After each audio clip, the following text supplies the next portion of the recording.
এই এলাকার মানুষ এটাকে উৎসবমুখর পরিবেশে প্রতি বছর এটা উদযাপন করে আমরা আসছি। বিগত 2 বছর উদযাপিত হয়নি।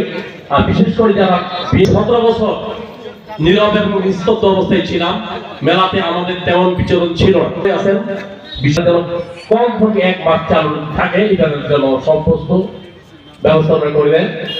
আর আমাদের এই অঞ্চলের যে মানুষ, আমরা সারা বছর এখানে শীতের কাপড় প্রয়োজনীয় জিনিসপত্র আমরা এই মেলা থেকে আমরা করে থাকি। এই মেলাতে 1 মাস থাকলে মোটামুটি ভাবে সবাই এটা উপভোগ করতে পারবে। আমি আমার বক্তব্য দীর্ঘায়িত না করে এই মেলাটা উত্তরোত্তর উন্নতি কামনা করে আমার সংক্ষিপ্ত বক্তব্য এখানে শেষ।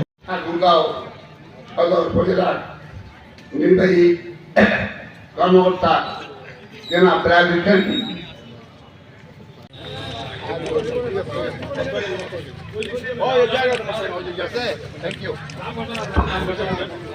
লুইয়া আজাদ মেলার সহসভাপতি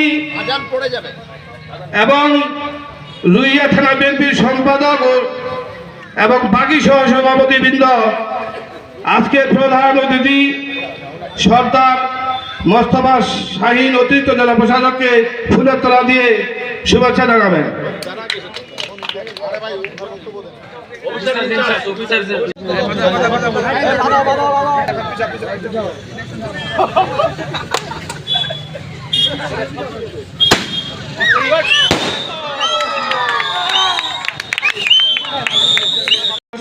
পৃষ্ঠপোষক সদস্যবৃন্দ ও সকল সদস্যবৃন্দ উপস্থিতিতে এই 65তম লুইয়া আজাদ মেলার উদ্বোধন এখনই হয়ে যাবে। আমরা শুভ উদ্বোধন লুইয়া আজাদ মেলার 65তম মেলার শুভ উদ্বোধন।